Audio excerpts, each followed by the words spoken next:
Good morning students. पिछले video में हमने साइकस की मॉर्फोलॉजी पढ़ी थी, यानी एक्सटर्नल स्ट्रक्चर पढ़ा था। आज हम इसकी एनाटॉमी यानी इंटरनल स्ट्रक्चर पढ़ेंगे। मैंने आपको बताया था कि प्लांट रूट, स्टेम और लीफ में डिफरेंशिएटेड होता है, तो आज हम उनकी एनाटॉमी पढ़ेंगे। तो अब हम पहले नॉर्मल रूट देखेंगे। मैंने आपको बताया था कि साइकस में दो टाइप्स की रूट्स होती हैं, नॉर्मल रूट और उसके साथ साथ ही कॉरेलॉइड रूट। तो पहले हम नॉर्मल रूट पढ़ेंगे। नॉर्मल रूट में अगर हम सेक्शन काटते हैं, रूट का ट्रांसवर्स सेक्शन, तो आप देखेंगे कि बाहर की तरफ सिंगल लेयर्ड एपिडर्मिस है, उसके बाद पैरेन्काइमटस कॉर्टेक्स है, देन एंडोडर्मिस, और उसके बाद स्टील, जैसा कि आपको डायग्राम में दिखाई दे रहा है। स्टील में सेल्स जो होती है वो पैरेन्काइमटस होती है, और वेस्कुलर बंडल्स जैसा कि आपको डायग्राम में दिखाई दे रहा है, डाई आर्क से टेट्रार्क होते हैं और एक्सार्च होते हैं। एक्सार्च मीन्स मेटाजाइलम अंदर की तरफ और प्रोटोजाइलम बाहर की तरफ। आपको मैंने जनरल कैरेक्टर्स में भी बताया था कि जाइलम में यहाँ पर वेसल्स एब्सेंट होती हैं, इसी तरह फ्लोएम में कंपेनियन सेल्स एब्सेंट होती हैं। पित्त जो होती है वो यहाँ तो बहुत कम विकसित होती है या एब्सेंट होती है। अब हम पढ़ेंगे कॉरेलॉइड रूट। कॉरेलॉइड रूट के सेक्शन में आपको, जैसे नॉर्मल रूट में आपने देखा, वही बाहर की तरफ एपिडर्मिस है, और उसके बाद इसका जो कॉर्टेक्स है वो तीन पार्ट्स में डिवाइडेड होता है, आउटर कॉर्टेक्स, मिडिल कॉर्टेक्स और इनर कॉर्टेक्स। आउटर कॉर्टेक्स जो है ये पैरेन्काइमटस है और इसमें सेल्स में टेनिन पाया जाता है। उसके बाद मिडिल कॉर्टेक्स, मिडिल कॉर्टेक्स में जैसा कि आप डायग्राम में देख रहे हैं, जो इसका सेल्यूलर डायग्राम है और जो आउटलाइन डायग्राम में, दोनों में आप देख रहे हैं जो मिडिल कॉर्टेक्स है इसमें एल्गल जोन प्रेजेंट होता है। तो कॉरेलॉइड रूट में, जैसा कि मैंने आपको पहले वाले वीडियो में बताया था, ब्लू ग्रीन एल्गी प्रेजेंट होती है। तो मिडिल कॉर्टेक्स जो है वो, उसमें एल्गल जोन प्रेजेंट होता है। उसके बाद इनर कॉर्टेक्स है, वो भी पैरेन्काइमटस है।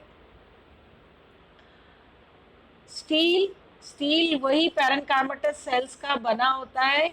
यहाँ पर वेस्कुलर बंडल्स रेडियल, ट्राईआर्क और एक्सार्च होते हैं। और पित्त, जैसा मैंने पहले आपको बताया, या तो बहुत कम विकसित होती है या एब्सेंट भी हो सकती है। अब हम पढ़ेंगे रेकिस। जैसा कि मैंने आपको अपने पहले वाले वीडियो में बताया था कि लीफ के तीन पार्ट्स होते हैं, नीचे पीटियोल और उससे रेकिस, और रेकिस के दोनों साइड्स में लीफलेट्स प्रेजेंट होती हैं। तो अगर हम रेकिस का सेक्शन काटते हैं, ट्रांसवर्स सेक्शन, तो हम देखते हैं वही बाहर की तरफ एपिडर्मिस है, उसके बाद हाइपोडर्मिस। हाइपोडर्मिस जो है दो तरह की सेल्स से मिलकर बना है, क्लोरेनकाइमेटस सेल्स और स्क्लेरेनकाइमेटस सेल्स। यानी इसकी जो पैलिसेड वाली सेल्स होती है उसमें क्लोरेनकाइमा या क्लोरोफिल प्रेजेंट होता है, और उसके बाद जो है स्क्लेरेनकाइमेटस सेल्स प्रेजेंट होती हैं। यहाँ पर जो स्पेशल फीचर है वो है वेस्कुलर बंडल्स। ग्राउंड टिश्यू में जो वेस्कुलर बंडल्स हैं ये ओमेगा शेप में व्यवस्थित रहते हैं, अरेंज रहते हैं। तो ये इसका मेन फीचर है कि वेस्कुलर बंडल्स ओमेगा शेप में प्रेजेंट होते हैं, और इन वेस्कुलर बंडल्स जो होते हैं ये एंडार्क होते हैं, जिनमें कि सेंट्रीपीटल और सेंट्रीफ्यूगल जाइलम दोनों पाए जाते हैं। अब हम पढ़ेंगे लीफलेट। साइकस के लीफलेट का अगर हम ट्रांसवर्स सेक्शन देखते हैं तो बाहर की तरफ वही एपिडर्मिस है, उसके बाद मेसोफिल है जो कि पैलिसेड और स्पंजी टिश्यूज की बनी होती है।